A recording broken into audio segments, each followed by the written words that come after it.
একজন সফল ব্যক্তি সম্পর্কে বলতেছে। জুলাইবিস রাদিয়াল্লাহু আনহু ছিলেন কালো মানুষ। কেমন? একটু কালো, খুব উচ্চ বংশের না, খুব সুদর্শন না, খুব লম্বা না, খাটো টাইপের মানুষ, একটু বেটে টাইপের মানুষ। টাকা পয়সা একদমই নাই, একদমই টাকা পয়সা নাই, বংশমর্যাদা এইসব দিক থেকে তাকে আন্ডার স্টিমেট করা হয় আর কি। এমনকি ফিজিক্যাল স্ট্রাকচারও তারা আমাদের অনেকের মধ্যে সুদর্শন। তার অবস্থা কেমন? নবী সাল্লাল্লাহু আলাইহি ওয়াসাল্লামের সাহাবীরা অন্য হাদিস থেকে বলেছেন যে নবী সাল্লাল্লাহু আলাইহি ওয়াসাল্লাম মসজিদে যেতেন, মদিনায় মসজিদ নববীতে যেতেন, রাস্তার পাশে তিনি পড়ে থাকতেন। ধরেন আমরা মসজিদে হেঁটে আসতেছি, রাস্তার পাশে একজন বসে আছেন, গায়ের জামা কাপড় খুব একটা উন্নত না, ছেঁড়া, তাসবিহ নিয়ে জিকির করতেছেন। আপনি কি খুব ফোকাস করবেন তার দিকে? করবেন না। কিন্তু মানুষ তার দিকে ফোকাস করে না খুব একটা, যাওয়া আসা করে, সে পড়ে থাকে। কেউ খাবার দিলে খায়, না দিলে খায় না, এইভাবেই তার দিন যাচ্ছে। কোথাকার ঘটনা এটা? মদিনায়, হিজরতের পরের ঘটনা। সাহাবীর নাম জুলাইবিস রাদিয়াল্লাহু আনহু। খুব উচ্চ বংশের না, অর্থবিত্ত নাই। বারবার বলছি, আমি রিপিট করতেছি কেন? বিকজ এটা আপনাদের সাথে অনেক মানে সাইকোলজিক্যালি মিলবে বিষয়টা অনেকের সাথে, এবং এটা আমাদের খুব ভালো করে জানাও দরকার আছে। তো একদিন নবী সাল্লাল্লাহু আলাইহি ওয়াসাল্লাম তাকে বললেন যাওয়ার সময়, হে জুলাইবিস তুমি কি বিয়ে করবা? খুব মজার আলোচনা না এটা আমাদের কাছে, অনেকের কাছেই। হে জুলাইবিস তুমি কি বিয়ে করবা না? প্রশ্নটা এরকম ছিল, হে জুলাইবিস তুমি কি বিয়ে করবা না? তুমি তো আকাশ থেকে বললেন, ইয়া রাসূলুল্লাহ, আমাকে কে বিয়ে করবে? আমার না আছে চেহারা সুরত, না আছে আমার বংশমর্যাদা, না অর্থবিত্ত, আমি কিভাবে বিয়ে করবো? কে মেয়ে দিবে আমাকে? কে আমাকে মেয়ে দিবে? তো ওদিন নবী সাল্লাল্লাহু আলাইহি ওয়াসাল্লাম চলে গেলেন, কিছু বললেন না। পরের দিন আবার বললেন, ইয়া জুলাইবিস আলা তাতাজাওয়াজ, তুমি কি বিয়ে করবা না? একই উত্তর, ইয়া রাসূলুল্লাহ, আপনি গতকালকে এক কথা বললেন, আবার বলতেছেন বিয়ে করবেন, আমাকে কে বিয়ে করবে? তৃতীয় দিন নবী সাল্লাল্লাহু আলাইহি ওয়াসাল্লাম আবার বললেন, আলা তাতাজাওয়াজ ইয়া জুলাইবিস, তুমি কি বিয়ে করবা না হে জুলাইবিস? তিনি এবার বলছেন, আপনি কি আমার সাথে রসিকতা করতেছেন? আমাকে কে বিয়ে করবে? তো নবী সাল্লাল্লাহু আলাইহি ওয়াসাল্লাম বললেন যে অমুক আনসারী সাহাবীর বাসায় যাও। অমুক আনসারী সাহাবীর বাসায়, আনসারী সাহাবী কারা? যারা মুহাজির সাহাবীদেরকে আশ্রয় দিয়েছেন। অমুক আনসারী সাহাবীর বাসায় যাও, সেখানে একজন বিবাহযোগ্য নারী আছে, মেয়ে আছে, তাকে গিয়ে বলো যে আমি রাসূল সাল্লাল্লাহু আলাইহি ওয়াসাল্লামের পক্ষ থেকে আমার বিয়ের প্রস্তাব নিয়ে আসছি। তিনি গেলেন, যাওয়ার পরে বললেন যে আমাকে প্রস্তাব সহ পাঠানো হয়েছে। মেয়ের বাবা আর মায়ের রিয়াকশন ছিল অনেকটা সাধারণত যা হয় তেমন আর কি। তুমি বিয়ের প্রস্তাব নিয়ে আসছো, তুমি কি খাওয়াবা মেয়েকে? কোথায় রাখবা? তোমার তো নিজের কোনো থাকার জায়গা নাই।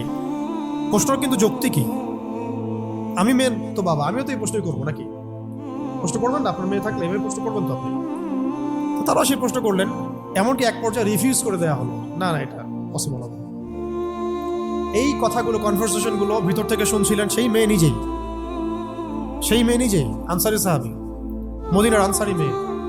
মদিনার আনসারী মেয়েরা কিন্তু অনেক সুদর্শন তৎকালীন সময়কার, উচ্চ বংশের, সুদর্শন, খুবই ইলেমওয়ালা হতেন তারা, হিপস ক্ষমতা খুব থাকতো, খুবই জজবাওয়ালা, মানে জিহাদের মাঠে একদম যুদ্ধও করেছেন তারা, একদম নবী সাল্লাল্লাহু আলাইহি ওয়াসাল্লামের আশেপাশে ছিলেন।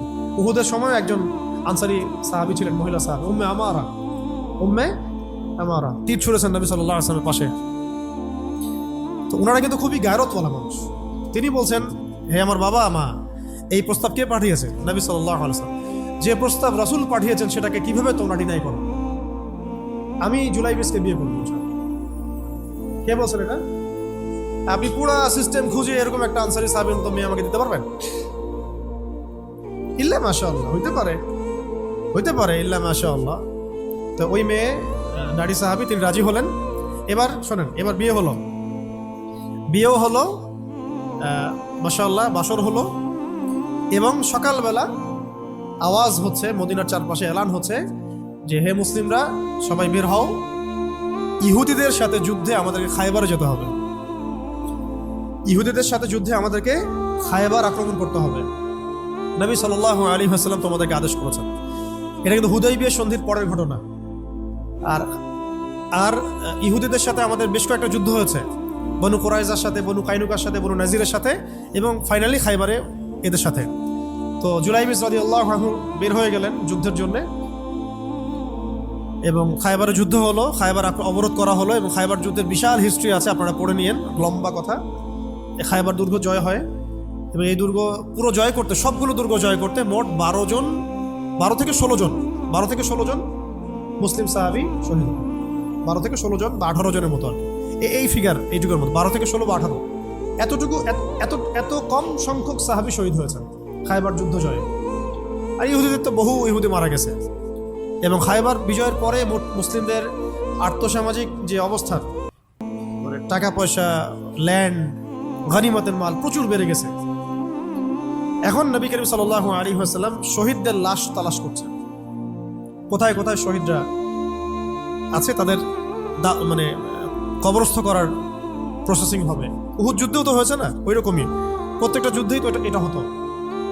লাশগুলো তালাশ করতে করতে করতে করতে করতে একটা কর্নারে গিয়ে তিনি দেখলেন সেখানে জুলাইবিস রাদিয়াল্লাহু আনহুর লাশ পড়ে আছে।